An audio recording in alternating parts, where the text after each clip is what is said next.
Chapter 3. Something is wrong. The hospital doors slid open and slammed shut behind them, a harsh punctuation to the chaos that had followed Nicole from her kitchen. The fluorescent lights here were colder, sharper, more unforgiving. The smell of antiseptic, plastic, and bleach hung heavy in the air, pressing down on her lungs, making each breath feel like work. Her body, still shaking in spasms, was unsteady on the gurney. Straps and monitors held her down, a cage she didn't understand yet, a protection she didn't ask for. Her mom ran beside her, holding onto the side of the stretcher, one hand clenched tight around Nicole's wrist, the other gripping her own phone like it was a lifeline. "Stay with me, baby," she whispered over and over, voice fraying at the edges.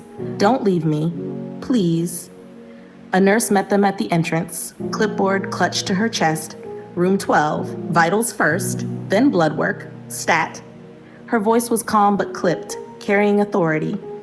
Nicole barely registered the words. Her world had narrowed down to one thing, the weight of her own body refusing to follow her commands, the tangle of wires and machines, and her mom's voice anchoring her. They wheeled her down the hall. The linoleum reflected the lights above in harsh streaks, making the world feel like it was moving past her faster than she was. Her arms and legs twitched involuntarily with every bump and jolt. The paramedics gave a quick handoff, explaining what they had observed: seizures, length, intensity.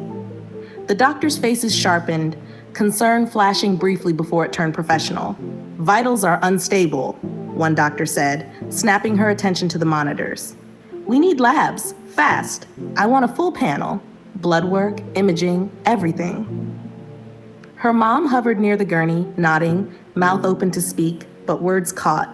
She had no script for this kind of emergency. Only fear, thick and raw, pressing against her chest. The nurses moved with quiet precision, checking IVs, adjusting monitors, repositioning Nicole to prevent injury.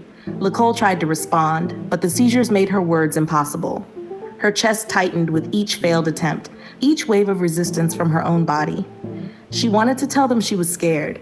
She wanted to ask why this was happening, but the sound wouldn't come. Only spasms, only jerks, only the uncontrollable convulsions of a body betraying its mind. One doctor pulled her mom aside, speaking low but urgent. "We need to discuss the initial lab results," she said. Her eyes were sharp, serious. "The numbers are off, extremely off." Her mom's stomach dropped. "Off how?" she asked, voice trembling. "Lead," the doctor said. The word landed like a hammer. "High levels, very high, not acute, not a single exposure. This has been building for months." Her mom blinked. "Lead? Months?" She felt like the floor had vanished beneath her. "But how? She's been healthy. She's careful. How did we not know?" The doctor sighed. "It's insidious. It can accumulate quietly. Symptoms appear gradually: headaches, irritability, fatigue. Sometimes more severe neurological signs appear suddenly, like the seizure you witnessed. Her body is fighting an invisible invader." Inside, Nicole's world felt like it was twisting again. Lead. Something she hadn't seen, hadn't noticed, had been filling her, saturating her, creeping into every corner of her body. She wanted to reach out to ask why she hadn't felt it before, but her body refused cooperation. Only the faint flicker of recognition, the primal awareness of danger, floated through her consciousness. Her mom's hands squeezed hers as she was wheeled into the imaging room. "We're going to fix this, baby," she whispered. "We're going to make it better. I promise." The radiology tech moved efficiently, placing Nicole on the scanning bed. The cold surface pressed against her skin, adding to the tension, the discomfort, the sense that her world had shifted completely. Machines whirred, clicked, beeped. Nicole could feel the vibrations through her bones, the rhythm pounding inside her head. Her body twitched with every pulse, every mechanical hum, every synthetic breath of the hospital around her. Meanwhile, the doctor pulled her mom aside again. "We need to consider intervention immediately," she said. Her tone was serious, tight. "The levels are high enough to threaten her organs. Her brain is at risk. This isn't something we can watch and wait. We need action." Her mom's hands trembled, pressed against her mouth. What kind of action?" "Chelation therapy." the doctor said. It's intensive, it's aggressive, but necessary.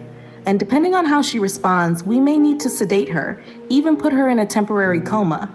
Her body is under attack, and this is the only way to protect her brain. Time slowed for Nicole's mom. Her mind raced, heart hammering.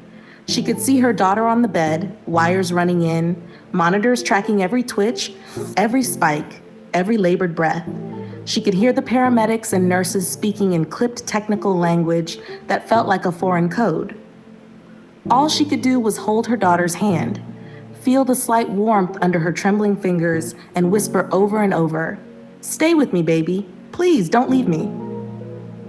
Nicole's body twitched again, but her consciousness, fragmentary as it was, brushed against the thread of her mom's voice.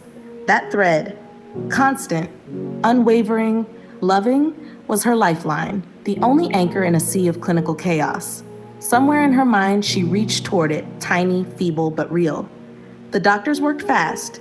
Labs, scans, vitals, everything pointed to the same conclusion. This was not a sudden disaster. This was something building, silent, insidious, waiting until it erupted. The urgency pressed down like a physical weight. Every movement, every breath, every monitor beep underscored the fragility of the moment. Her mom stayed at her side, whispering, praying, willing her to fight. Nicole's mind floated in and out of the sedation they had begun, faint awareness flickering at the edges. Somewhere inside, she felt the thread of voice, the tether, the reason to hold on. And for the first time, she didn't fight it. She grasped it, small and trembling, as the machines hummed, as the hospital moved around her, as the invisible enemy inside her body continued its silent work. Somewhere between fear and hope, panic and calculation, Nicole's story had shifted. She wasn't just a patient anymore. She was a body under siege, a consciousness tethered by love, and a fight that had only just begun.